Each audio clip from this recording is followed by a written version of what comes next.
Bonsoir à tous et encore une fois bienvenue sur la chaîne. Dans la précédente vidéo, nous avons écrit ensemble une procédure qui permettait de classer les feuilles d'un classeur par ordre alphabétique.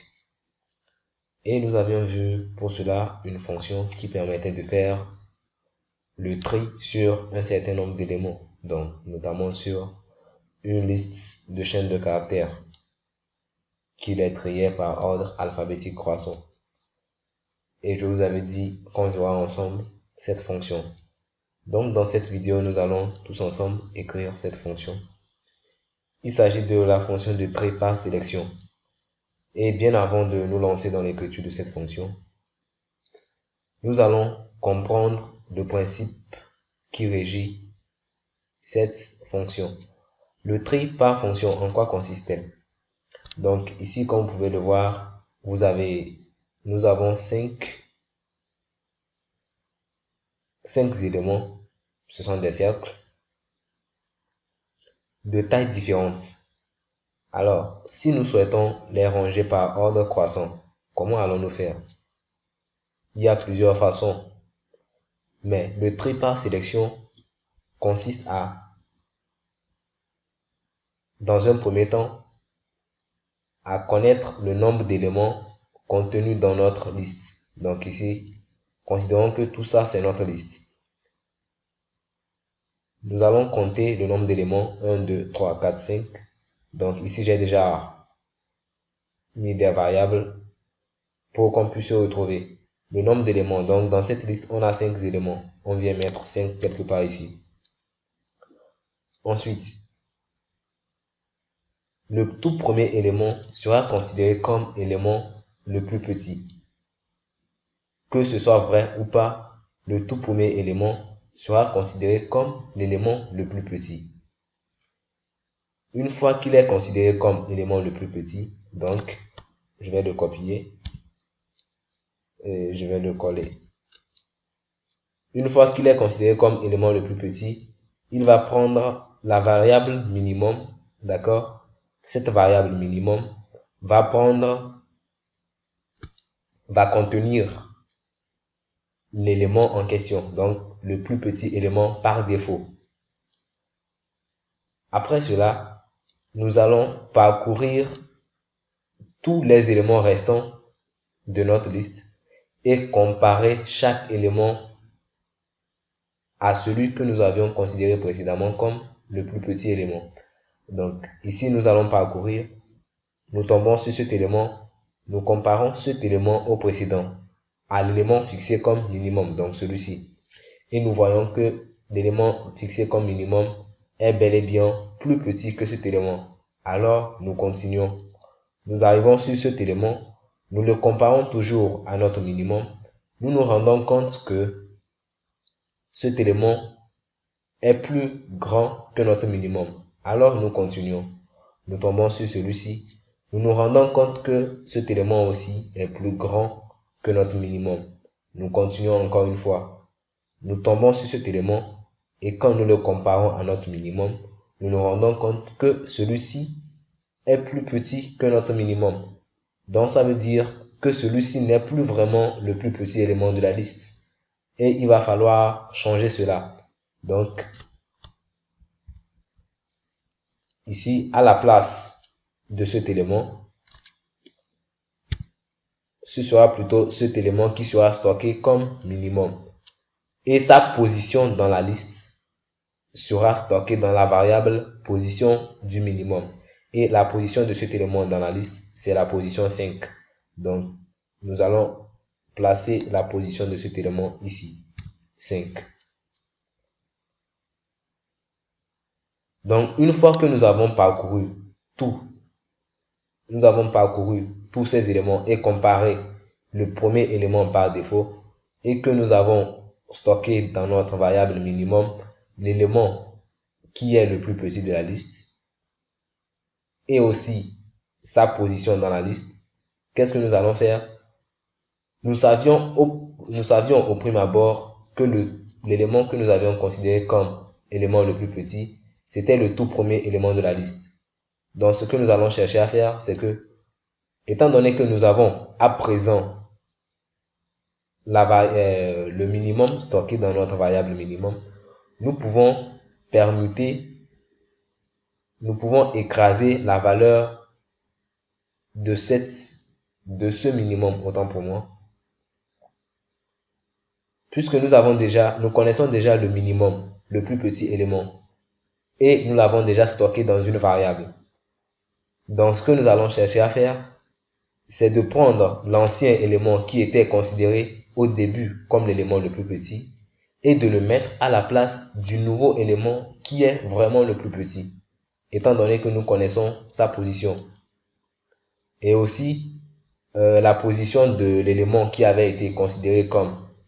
Donc, ce que nous allons faire, nous allons créer une autre variable que nous allons appeler minimum. Minimum par défaut. D'accord? Minimum par défaut.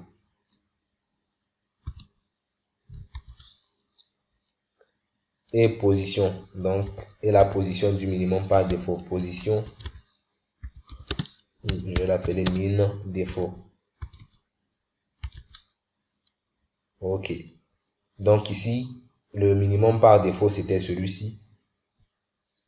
Je vais essayer de déplacer pour qu'on ait un peu d'espace. Voilà. Donc ici, le minimum par défaut, c'était cet élément. Et sa position dans la liste, c'était la position 1. Ok. Maintenant que nous avons le nouveau minimum de notre liste et que nous avons le nouveau minimum de l'élément le plus petit qui vient d'être détecté. Nous avons également l'ancien élément qui avait été considéré par défaut comme minimum. Nous pouvons les permuter pour classer l'élément le plus petit au tout premier emplacement de la liste.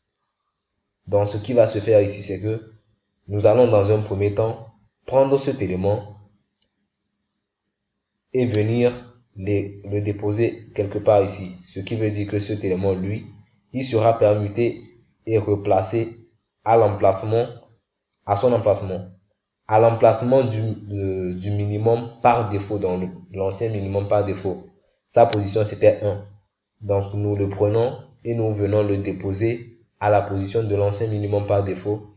Et l'ancien minimum par défaut, lui, nous le prenons et nous venons le déposer à la position du minimum qui vient d'être trouvé. Donc, la position 5. Voilà. Donc, c'est ce qui va se faire dans un premier temps. Ce qui signifie qu'on va devoir boucler 2 fois. Puisque dans ce qui a été fait premièrement, nous avons considéré cet élément comme le plus petit. Et nous avons comparé cet élément avec le reste des éléments de la liste. Une fois que nous avons comparé ces éléments et que nous avons placé le plus petit élément au début de la liste, nous allons cette fois-ci, nous n'allons plus comparer cet élément au reste des éléments puisque nous savons que cet élément est vraiment le plus petit de la liste. Donc ce que nous allons faire, c'est que nous allons passer directement au deuxième élément de la liste et considérer encore une fois cet élément comme le minimum par défaut. Donc, ici, nous allons venir supprimer ceci. Voilà.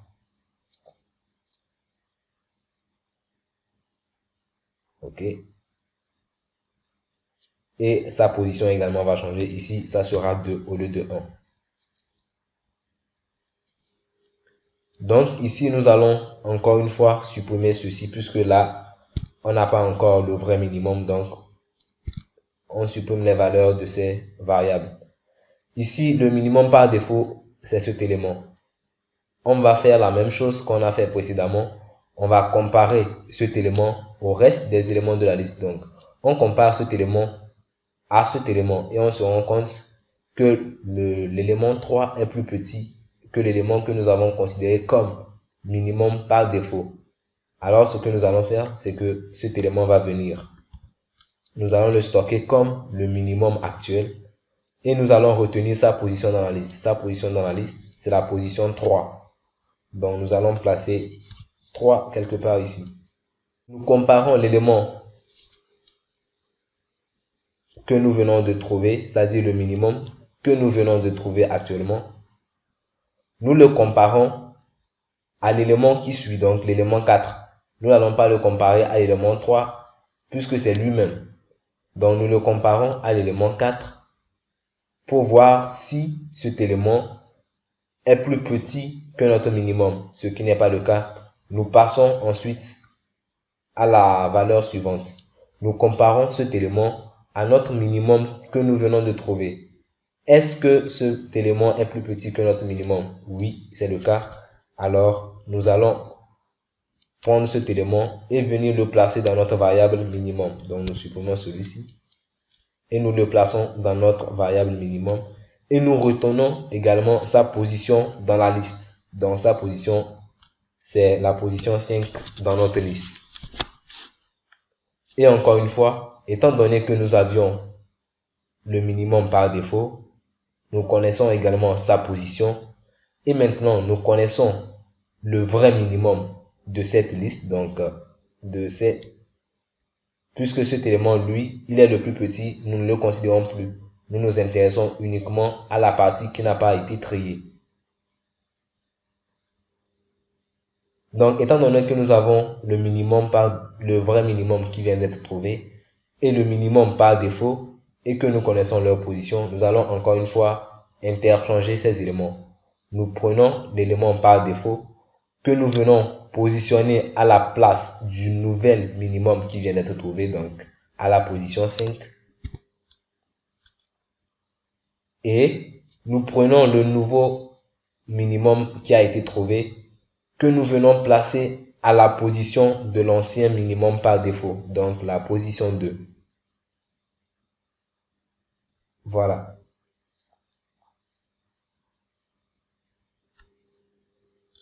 Et là, on peut encore une fois supprimer ces éléments. Voilà.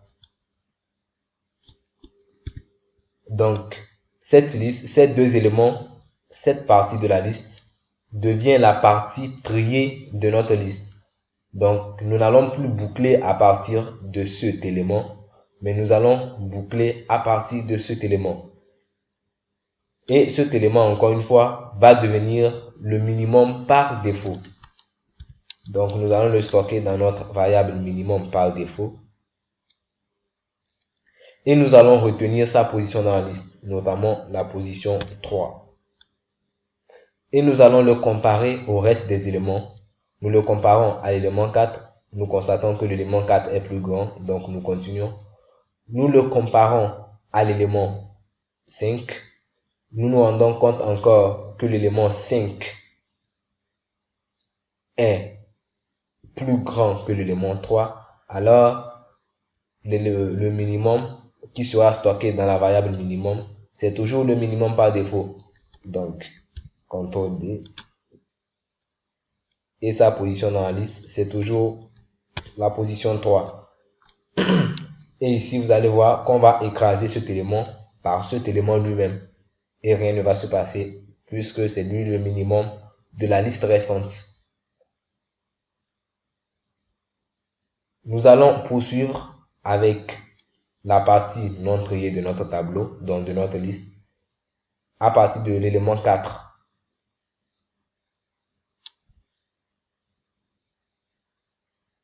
Nous allons encore une fois considérer cet élément comme le minimum par défaut. Et là, nous allons supprimer tout ceci. OK.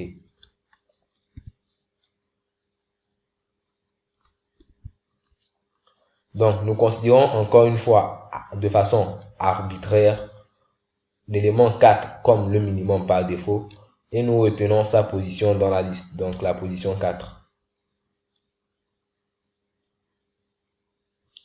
Nous allons le comparer au reste des éléments de la liste. Et ici, nous nous rendons compte qu'il n'y a qu'un élément restant. Donc, nous le comparons à cet élément et nous nous rendons compte que l'élément auquel nous le comparons, est plus petit. Donc, en réalité, c'est cet élément qui est le minimum de la liste non triée. Donc, nous stockons cet élément. Nous allons stocker cet élément dans la variable minimum. Et nous allons stocker sa position également dans la variable position minimum. Donc, c'est la valeur 5. Et étant donné que nous venons de stocker ces valeurs, nous connaissons maintenant le vrai minimum qui est l'élément 5. Nous connaissons sa position. Nous connaissons la position de l'élément du minimum par défaut. Et nous connaissons sa position dans la liste. Nous pouvons encore une fois interchanger. Nous prenons le nouveau minimum. Nous prenons plutôt le minimum par défaut que nous venons placer. Nous venons mettre à la place du nouveau minimum. Et nous prenons le nouveau minimum que nous venons placer à la position du minimum par défaut, notamment l'emplacement numéro 4 de la liste. Et comme vous pouvez le voir, nous avons une liste d'éléments triés par ordre croissant. Donc c'est ça le principe du tri par sélection.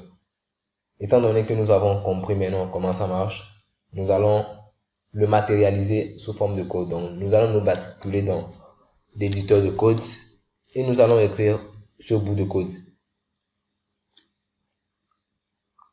Là, nous allons insérer un nouveau module que nous allons appeler tri par sélection. Tri par sélection.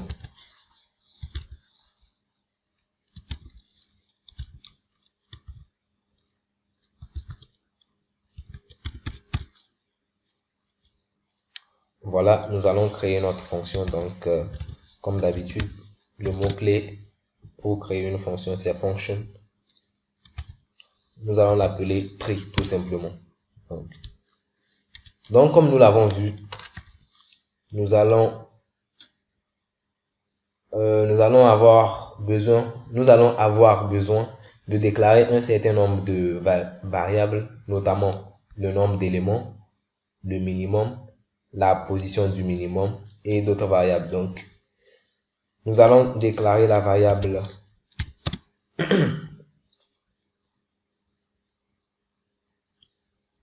nombre d'éléments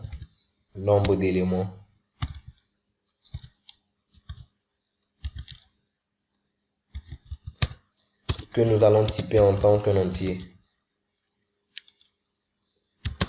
Aussi, il va nous falloir déclarer le minimum. Le minimum comme en tant qu'un variant. Donc, il peut prendre tout type de données en tant que variant. C'est un type de données qui peut prendre tout élément, que ce soit des textes, des dates, des formats numériques. Donc, quand une variable est déclarée en tant que variant, elle peut prendre tout type de données. Nous aurons besoin également de déclarer une autre variable, la position. La position du minimum. Donc, je l'appelle position min. Et étant donné que c'est un nombre, donc nous allons le typer en tant qu'entier.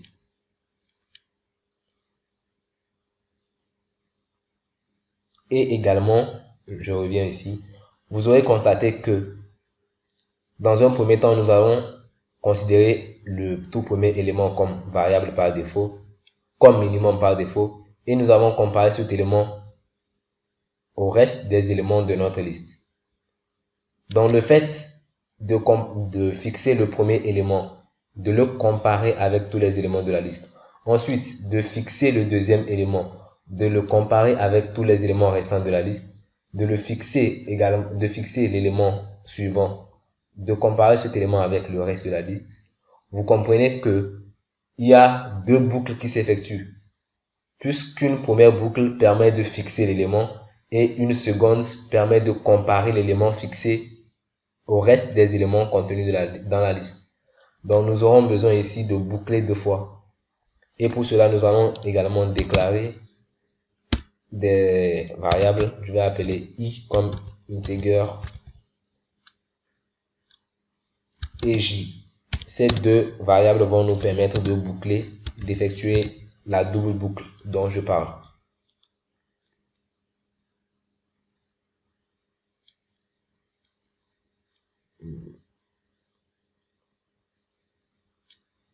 Donc là,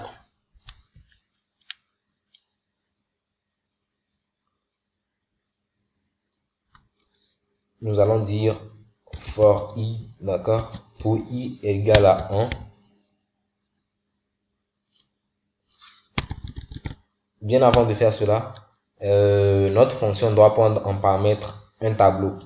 Donc le tableau qui va contenir les éléments. Nous allons appeler list. Et on ouvre et on ferme, étant donné que c'est une variable tableau. Donc pour connaître le nombre d'éléments du tableau, ici nous allons nombre d'éléments est égal à quoi? On va compter tout simplement le nombre d'éléments du tableau en faisant len de len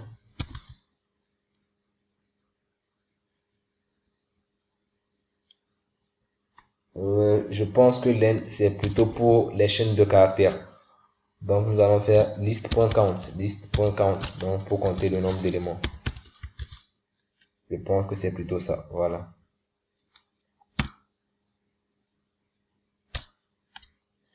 Et ici nous allons boucler.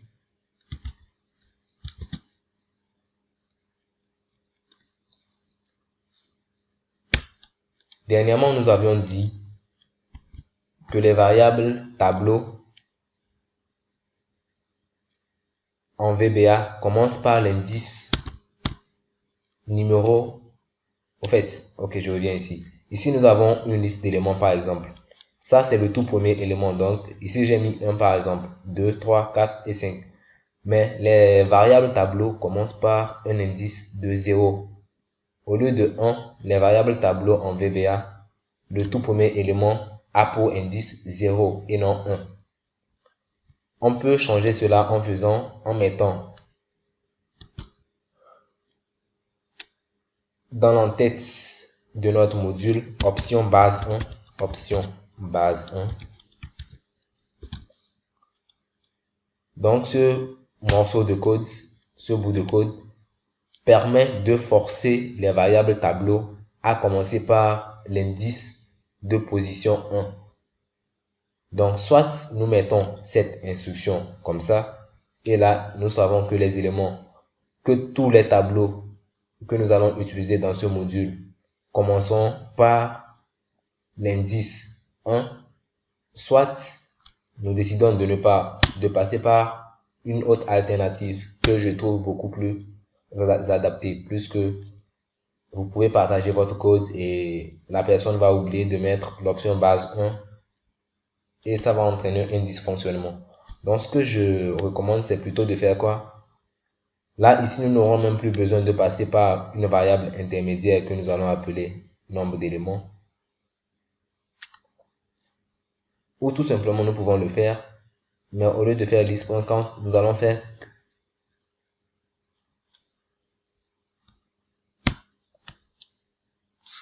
oui, nous n'allons même pas passer par cet élément. Nous allons passer directement par, donc nous allons dire for i, pour i est égal à quoi? Ici, nous allons peut-être avoir tendance à dire pour i égale à 1. Or, comme je viens de l'expliquer, 1 n'est pas le tout premier indice d'une variable tableau. Donc, nous allons passer par la fonction uBounds, lbounds. Qu'est-ce que cette fonction nous permet de faire? Cette fonction permet de retourner le plus petit indice d'une collection, que ce soit un tableau, un dictionnaire ou que ce soit une collection, un dictionnaire ou un tableau. Donc ici, nous allons passer en paramètre notre tableau. Donc notamment ici, il s'agit du tableau qu'on a appelé list. Jusqu'au uBound pour dire upbounds. Le U, c'est pour dire up bound, donc jusqu'au plus grand indice de notre liste. Voilà. Et next I. OK. Donc ici, comme nous l'avions dit, il va s'agir, la première boucle va nous permettre tout simplement de stocker l'élément en cours comme élément par défaut. Donc ici, nous allons dire le min est égal à liste de I, tout simplement. Liste de I pour dire, qu'est-ce que je viens de faire?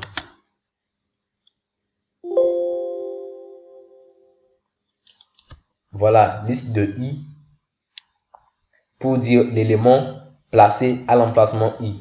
Donc si I vaut 2, liste de I sera cet élément, tout simplement. Donc l'élément placé à l'indice I de notre tableau. Et nous aurons besoin également de stocker la position de ce minimum. Donc position minimum est égale à ici à quoi? À I, tout simplement. Donc ceci fait, nous allons ensuite comparer l'élément qui a été considéré comme minimum par défaut avec le reste des éléments. Raison pour laquelle nous allons devoir effectuer une autre boucle. Et cette fois-ci, nous allons boucler de J. Nous allons boucler de J qui sera égal à I. Donc I, l'indice en cours dans la toute première boucle qui permet de fixer un élément comme élément par défaut. Et ici, nous allons faire plus 1. Pourquoi nous faisons plus 1? Puisque si nous fixons par exemple cet élément comme élément par défaut, il ne sert complètement à rien de comparer encore cet élément à lui-même.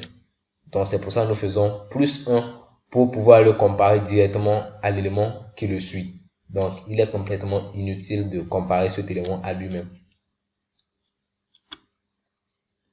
Donc ici pour J égale à I plus 1 à quoi? Toujours à uBounds jusqu'à l'élément le plus grand de notre tableau. OK, uBounds de liste. Next J. Là, nous allons poser une condition. If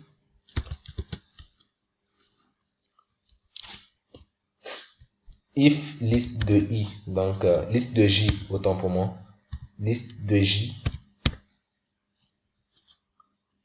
est strictement inférieur à min, est strictement inférieur à notre minimum, alors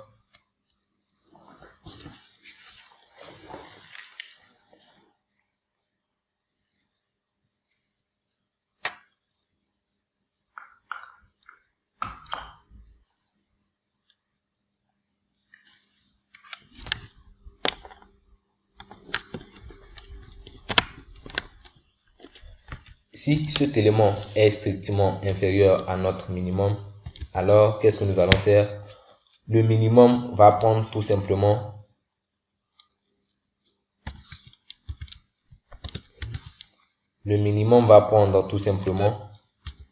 la valeur de cet élément. Donc minimum sera égal à liste de J.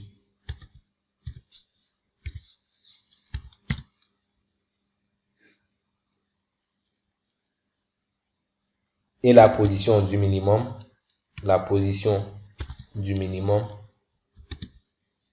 sera égale à J, tout simplement. Et une fois la boucle qui permet de comparer les éléments terminée, il va falloir permuter le nouveau minimum qui vient d'être trouvé par l'ancien minimum. Et ici, étant donné que nous sommes encore dans la toute première boucle, nous sommes dans le tout premier passage de la toute première boucle, le I correspond à l'emplacement du minimum qui avait été considéré comme minimum par défaut. Et étant donné que nous connaissons étant donné que cet emplacement est toujours là, nous pouvons permuter sans difficulté les éléments. Donc, qu'est-ce que nous allons faire dans un premier temps? Étant donné que nous avons la valeur du minimum qui est stockée, nous allons d'abord écraser cette valeur dans la liste avant de chercher à placer cet élément au bon emplacement, puisque nous avons déjà, tout compte fait, nous avons le minimum, le vrai minimum qui vient d'être trouvé, et nous avons son emplacement. Donc, même si nous l'écrasons dans la liste, donc dans notre variable liste, nous pouvons le replacer parce que nous avons sa valeur et sa position. Donc, ce que nous allons faire, nous allons dire liste de i, liste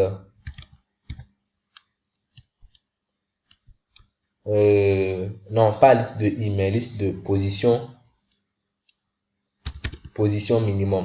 Voilà, liste de position minimum est égale à quoi? Liste de i, puisque i était l'emplacement de l'élément considéré comme élément par défaut.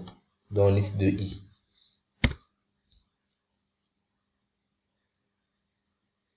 Ensuite, nous pouvons faire liste de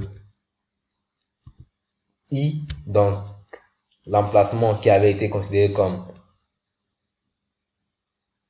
emplacement du minimum par défaut va à présent contenir le vrai minimum, donc est égal à min, tout simplement. Et une autre tour de boucle va s'effectuer à partir du second élément, du troisième, du quatrième, ainsi de suite, jusqu'à ce que toute la liste ne soit triée. Donc nous allons faire, pour cela nous allons faire un test. Nous allons ci-dessous écrire une procédure que nous allons appeler test. Nous allons déclarer une variable que nous allons appeler tableau. Voilà, et nous allons stocker un certain nombre d'éléments à l'intérieur de notre tableau. Donc tableau est égal à array. Array est une fonction qui permet de passer un ensemble d'éléments dans notre liste. Donc nous allons écrire certains noms. Jacques,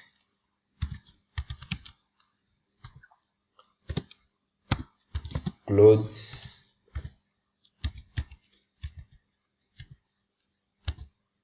Adam,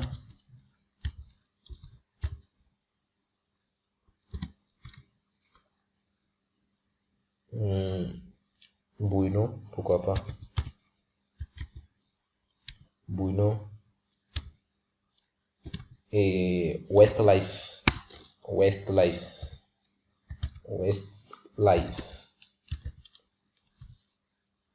Ok.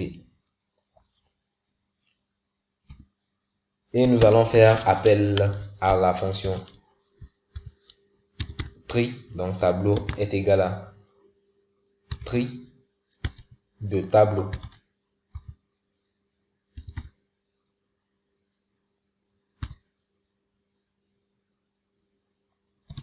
Voilà, et nous allons lancer la fenêtre des variables locales et nous allons débugger, nous allons exécuter au pas à pas ce bout de code.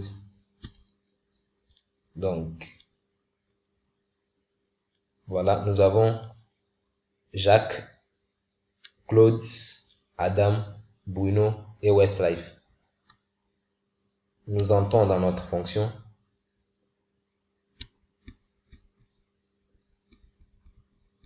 Et là, voilà, le tri commence par être effectué.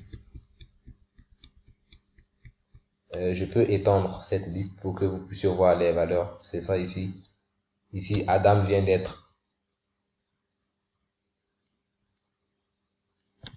Bon, ce que nous allons faire, c'est que nous allons recommencer. Nous allons recommencer pour que vous puissiez voir comment le tri a été effectué.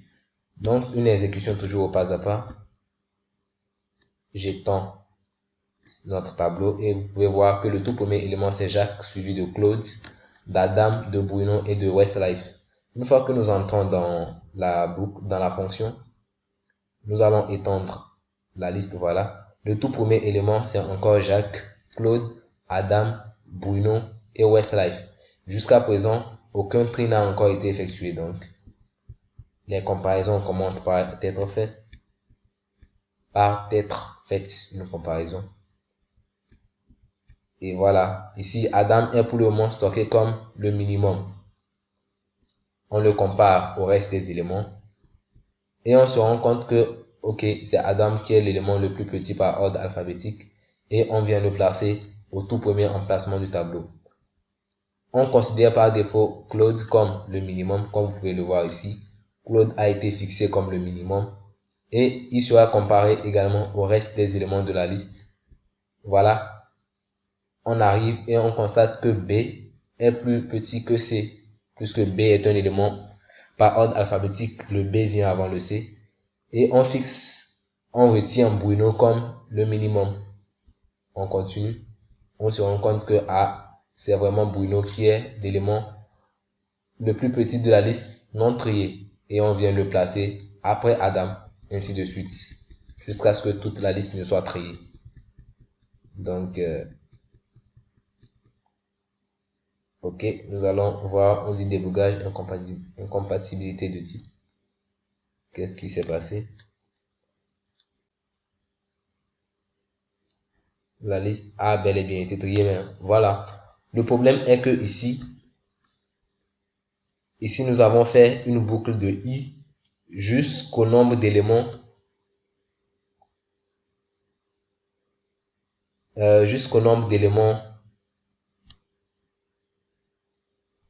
Ici, par exemple, quand nous allons arriver au tout dernier élément, et ici, étant donné que nous faisons l'indice de cet élément plus 1, il va avoir un problème puisque le dernier élément, considérons que ici, on a 1, 2, 3, non, on a 0 plutôt, l'indice. Comme vous pouvez le voir ici, c'est de 0 à 4. On a l'indice 0, l'indice 1, l'indice 2, l'indice 3, l'indice 4. Donc ici, par exemple, quand nous allons arriver à i est égal à 4 et que nous arrivons ici et que nous faisons j est égal à i plus 1, une erreur va se produire puisqu'aucun élément d'indice 5 n'existe dans ce tableau. Donc, pour éviter cette erreur, ici, nous n'allons pas boucler de i. Et puis, c'est carrément inutile aussi de comparer. Je reviens dans le classeur. Considérons que nous arrivons ici et que nous avons fait le tri. C'est carrément inutile de comparer ce dernier élément à lui-même, puisque tout compte fait, il n'y a plus d'éléments après lui pour qu'il y ait comparaison. Donc, ce que nous allons faire tout simplement, c'est de faire ici moins 1. Moins 1. Et là, nous pouvons recommencer notre exécution en faisant un F8, donc une exécution au pas à pas.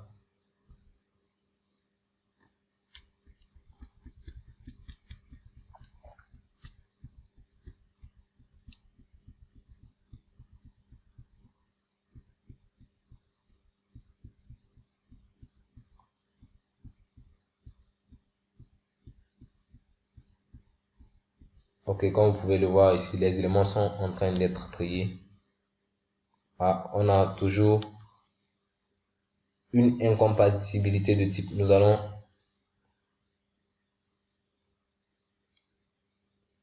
là, le problème ne se pose pas du fait de notre tri, mais apparemment. Ok, d'accord. Là, le problème ne venait pas du fait qu'ici, on compare le dernier élément à lui-même. Tout compte fait, on peut laisser ce code comme cela, ou encore on peut enlever, mais cela ne va pas vraiment empiéter. Ce qui cause le problème, c'est que nous avons fini le tri, mais nous n'avons pas transféré les éléments qui viennent d'être triés dans la fonction elle-même. Donc, c'est comme si rien ne s'était passé. Donc, nous allons faire tri est égal à liste, tout simplement. Voilà. Et là, je pense que Si nous, voilà. Nous allons recommencer. Non, plutôt ici. Nous allons faire une exécution au pas à pas, encore une fois. Là, j'essaie d'avancer carrément. Donc, je vais étendre la liste pour qu'on puisse voir les modifications qui sont en train d'être effectuées. Ah, là, je suis passé trop vite et la boucle s'est terminée. Mais comme vous pouvez le voir, je vais reprendre et aller beaucoup plus posément quand ça sera presque la fin de la boucle. Voilà, là, je vais aller plus posément. Ah, encore une fois, je suis sorti. Donc, ce que nous allons faire, nous allons enlever le -1 que nous avions mis. C'est pas la peine, puisque nous avons vraiment identifié la source de l'erreur.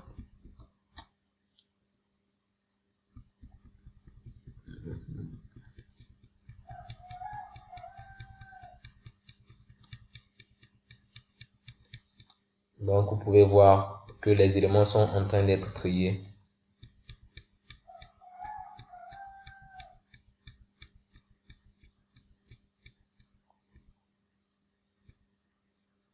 Ok, donc si j'étends encore une fois, ici vous voyez, nous partons de la liste qui était Jacques, Claude, Adam, Bruno, Westlife à une nouvelle liste qui est Adam, Bruno, Claude, Jacques et Westlife. Mais là, nous n'avons pas encore fini. Nous allons faire une petite modification et vous allez voir. Ici, au lieu de mettre Claude avec un petit c, nous allons l'écrire avec un C majuscule. Et nous n'allons plus faire une exécution au pas à pas, mais nous allons mettre un point d'arrêt quelque part ici. Et nous allons exécuter directement le code. Là, qu'est-ce que vous constatez? Vous constatez que Claude vient d'être placé comme l'élément le plus petit par ordre alphabétique avant Adam. Et ce qui est complètement faux, puisque le A vient avant le C. Mais pourquoi cela s'est fait? Est-ce que notre fonction a été mal écrite? Non, elle n'a pas été mal écrite. Mais étant donné que le tri par ordre alphabétique se base également sur la table ASCII. C'est quoi la table ASCII? Vous savez que chaque caractère, que ce soit A, que ce soit B, C, D et autres, a une correspondance en termes de... Nous savons que tout ce qui se passe sur un ordinateur, c'est soit des 0 ou des 1 et une combinaison binaire. Pour pouvoir trouver la correspondance de A, du grand A par exemple dans la table ASCII, c'est 65. Donc chaque caractère, chaque lettre a une correspondance en termes de chiffres.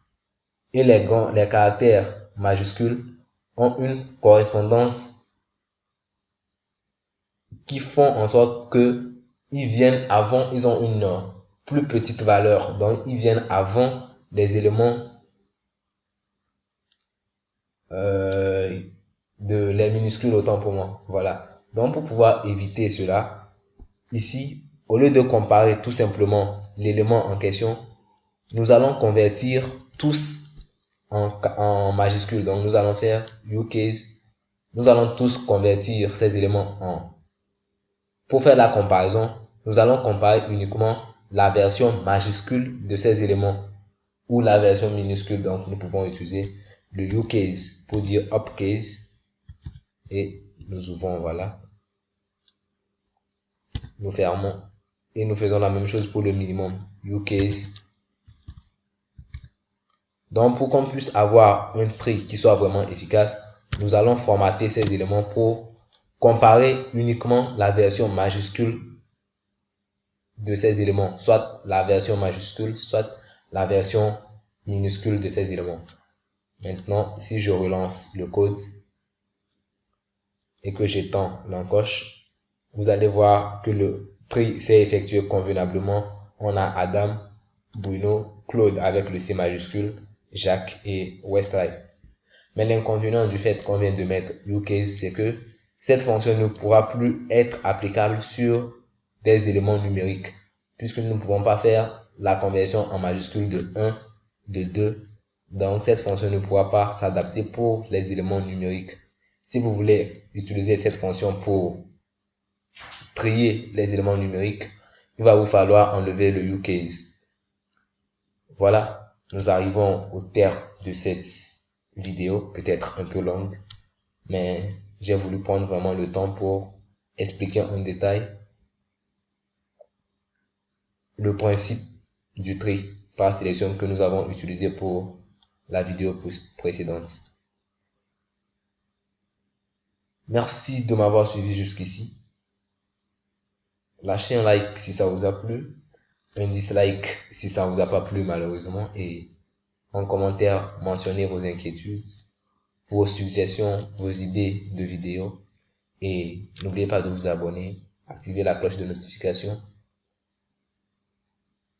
Du contenu sera posté régulièrement sur cette chaîne et je vous dis à plus, portez-vous bien.